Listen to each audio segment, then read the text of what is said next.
The rain hammered the library roof like fists on a coffin, and I slammed the door behind me, my heart pounding louder than the thunder outside. "Grayson, wait. Don't do this." Samuel's voice cracked from the shadows. But I spun on him, my fist already cocked, the betrayal burning hotter than the whiskey we'd shared just hours before. In that split second, as lightning cracked the sky, I saw it in his eyes. Not regret, but the cold calculation of a man who'd sold our secrets for a spot on the dean's shortlist. I never imagined my senior year at Eldridge University would unravel like this. Eldridge, tucked in the Rust Belt heart of Pittsburgh, Pennsylvania, was the kind of place where steel mills loomed like forgotten giants on the skyline, and the Monongahela River churned with the ghosts of mill workers who'd fought for every scrap of dignity. I was Grayson Hale, president of the Student Senate, the golden boy who'd clawed his way up from a trailer park in Ohio to lead protests against tuition hikes and rally for mental health funding. At 22, with my broad shoulders from crew rowing and my easy Midwestern smile, everyone said I was the future, the first openly gay student leader in Eldridge's 150-year history. It felt like destiny, like I'd cracked open a door no one else had dared touch. Samuel Reed was the spark that lit the fuse. He transferred in from NYU that fall, all sharp cheekbones and Brooklyn edge, with a mop of curly black hair that fell just right in eyes like polished obsidian that seemed to see straight through the bullshit. We met at the first Senate mixer, him nursing a craft IPA in the corner of the student union, sketching protest posters on a napkin. "You're Grayson Hale," he said. Not a question. His voice carrying that faint New York lilt that made everything sound like a challenge. "The guy who's gonna burn this place down from the inside." I laughed, but it stuck. We fell into orbit fast, late-night strategy sessions in the Senate office that bled into walks along the riverfront, where the city lights danced on the water like fireflies on steroids. Samuel was a poli-sci major, a firebrand with a tattoo of Harvey Milk's silhouette on his forearm, and he talked about queer history like it was scripture. "We're not just fighting for seats at the table," he'd say, his hand brushing mine under the table. "We're rewriting the menu." Those touches lingered, electric and tentative, until one foggy October evening by the Roberto Clemente Bridge, he kissed me. It was soft at first, tasting of rain and rebellion, then fierce, like we'd both been starving for it. "I've wanted this since day one," he whispered against my lips, and I believed him. God, how I believed him. Our relationship was the quiet revolution I craved. We kept it low-key, no Instagram posts, no grand announcements, because Eldridge wasn't exactly a rainbow flag factory. The university had come a long way since the '80s AIDS crisis, when queer students were whispered about in dorms like urban legends, but old wounds festered. My own coming out had been a battlefield. Mom in tears over Bible study guilt, Dad's silent nod from his lazy boy, the high school bullies who'd keyed my truck with slurs. But here, as Senate president, I was untouchable. Or so I thought. Samuel made me feel seen, not as the poster child for progress, but as Grayson, the guy who burned toast and hummed Springsteen in the shower. We dreamed big. That winter, we pushed a resolution for gender-neutral bathrooms campus-wide, facing down the conservative alumni board with data and stories. Samuel's passion fueled me. He'd pace our off-campus apartment, a cramped walk-up on Carson Street, quoting Audre Lorde while I drafted emails. "This is our legacy," he'd say, pulling me close on the sagging couch, our foreheads touching in the glow of his laptop screen. It was romantic in that raw American way, two kids against the machine stealing moments between rallies and ramen. I started to picture a future. Grad school together, maybe a life in DC, building something unbreakable. But cracks spiderwebbed in early spring. Whispers in the Senate halls. Anonymous emails to the dean accusing me of divisive activism. Then the betrayal hit like a freight train. It was the night of the big funding gala. Black tie affair in the alumni hall. Chandeliers dripping like honey over tuxedos and small talk. Samuel and I had prepped for weeks. Me in a rented slim-fit suit that made him wolf whistle. Him looking like he'd stepped out of a GQ spread. We worked the room, charming donors, but halfway through, he vanished. I found him in a side lounge, huddled with Dean Hargrove, that silver-haired gatekeeper of all things traditional. I froze in the doorway, the murmur of the crowd fading to white noise. Samuel's face paled when he saw me, but the dean just smirked, sliding a folder across the table. Mr. Hale, your partner's been forthcoming about some irregularities in the Senate budget. My stomach dropped. Irregularities? I'd signed off on every dime, but Samuel had handled the outreach funds for our queer allyship event. As I stormed in, he stammered, "Gray, it's not what you think." But it was. Later, in the rain-slicked parking lot, I pieced it together from the folder he dropped. Emails from Samuel to the dean's assistant, trading dirt on my overzealous proposals for a glowing rec letter to Columbia Law. He'd leaked my personal emails, the ones where I vented about board members, called out their homophobia in raw, unfiltered terms. It was just to get leverage, he pleaded, rain matting his curls, his eyes wild. They were gonna tank your presidency. This way, we both win. Both, I roared, shoving him back against his beat-up Honda. You sold me out for your fucking future. The punch I threw glanced his jaw, more shock than force, but it split the air like thunder. He didn't fight back, just stood there, blood trickling from his lip, whispering, "I love you, Gray. This was to protect us." Lies. All of it.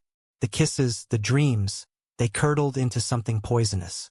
I drove home blind, the wipers slapping like accusations, wondering how I'd been so damn naive. The fallout was swift and brutal. By morning, the campus paper ran a hit piece. Senate President accused of financial mismanagement amid personal scandal. Protests erupted, ironic since I'd taught half the undergrads how to march. Allies rallied, but the betrayal gnawed at me. A hollow ache that turned every mirror into a stranger. Samuel tried calling, texts like shrapnel, "We can fix this. Meet me at the archives." The university archives? What the hell for? I ignored him, burying myself in damage control, but the dean suspended my leadership role pending review. Eldridge, my hard-won kingdom, crumbled. Desperation drove me there anyway. 2 weeks later, on a muggy May afternoon when the Ohio Valley humidity clung like regret, the archives were in the bowels of the old library, a forgotten crypt of steel cabinets and yellowing files, smelling of mildew and mothballs. I'd come for exonerating budget docs, but Samuel was waiting, gaunt and hollow-eyed, a stack of boxes at his feet. "Gray, please, before you hate me forever." I wanted to walk, but my feet wouldn't move. He led me to a corner alcove, lit by a single bare bulb, and pulled out a leather-bound ledger, its spine cracked like old bones. "I found this while digging for your defense. It's not about the budget. About you. My family? I'd grown up Hale in a line of auto workers. Grandpa lost fingers in a GM plant. Dad flipped burgers after the recession. No drama, no secrets. Just survival." Samuel's hands shook as he opened it. "Your great-uncle, Elias Hale. He was here at Eldridge in 1969. The pages yellowed under faded ink. Meeting minutes from a committee for student rights. Scrawled notes on rallies against the draft, against the war. And then, buried in a manila envelope, photographs. Black and white shots of a young man, me but not. Same jawline, same defiant tilt to the chin. Standing arm in arm with another guy, both in bell-bottoms and protest signs reading, "Love is the revolution." Elias and Theo, kissing under a rainbow flag at a forbidden sit-in. Handwritten letters tucked inside, Elias's script looping like heartache. "My dearest Theo, in this steel city of shadows, you are my light. They call us deviants, but we lead the fight, for votes, for voices, for us." I sank to the floor, the concrete cold through my jeans. Samuel knelt beside me, his voice a whisper. Elias was the first student body president, 68 to 69. He pushed for the first anti-discrimination clause, came out in the paper during Stonewall summer. But the board buried it, scandal, they said. Theo was his VP, his love. They got doxxed, threatened. Elias dropped out, changed his name, moved to Ohio to raise a family in silence.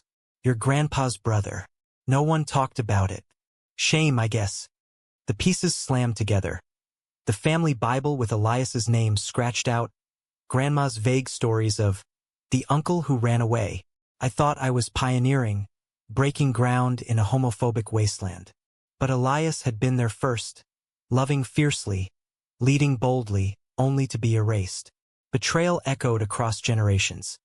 Not just Samuel's knife in my back, but the universities, the families, the worlds. Tears burned, hot and unbidden. Why show me now? I choked out. Samuel's face crumpled. Because I was wrong. I thought protecting my spot would protect us, but it just destroyed. This archive is proof you're not alone. Elias fought, lost everything, but he started something. You finish it. He reached for my hand, tentative, and for the first time since the gala, I didn't pull away. Not forgiveness, not yet, but understanding. In that dusty tomb with Elias's ghost between us, I saw Samuel not as the villain, but as another scared kid in the machine, grasping for light. We didn't fix it overnight. The review board cleared me. The irregularities were smoke, Samuel's confession turning the tide. But trust? That was a slower burn. We stepped down from leadership together, not in defeat, but to rebuild from the roots. That summer, we digitized the archive, launching the Hale Reid Queer History Project, a digital vault for stories like Elias's. Donors trickled in, then flooded. Alumni ashamed of the erasure, kids hungry for mirrors. Samuel and I, we walked the riverfront again, hands intertwined openly now, talking futures without the weight of secrets. Elias never got his happy ending. A heart attack took him in '89, alone in that Ohio trailer. His letters to Theo returned unopened after the man died in the early AIDS wave. But in his erasure, he gifted me truth. Progress isn't a straight line. It's a spiral of betrayals and redemptions. Samuel and I aren't perfect. We argue over takeout. He snores like a freight train. But in the quiet moments, when Pittsburgh's mills glow against the night, I feel it. Legacy isn't leading from the front.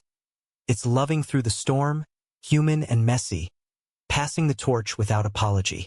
Last week, at the project's launch in the library quad, I stood with Samuel's arm around my waist. A crowd of faces, queer, straight, survivors all, watching as we unveiled Elias's photo on a massive screen. He thought he was the first, I said into the mic, my voice steady for once, until history whispered otherwise. But we're all firsts in our own fractured way. The applause rose like thunder, and in Samuel's eyes, I saw not calculation, but home. In America, where steel bends but doesn't break, that's enough.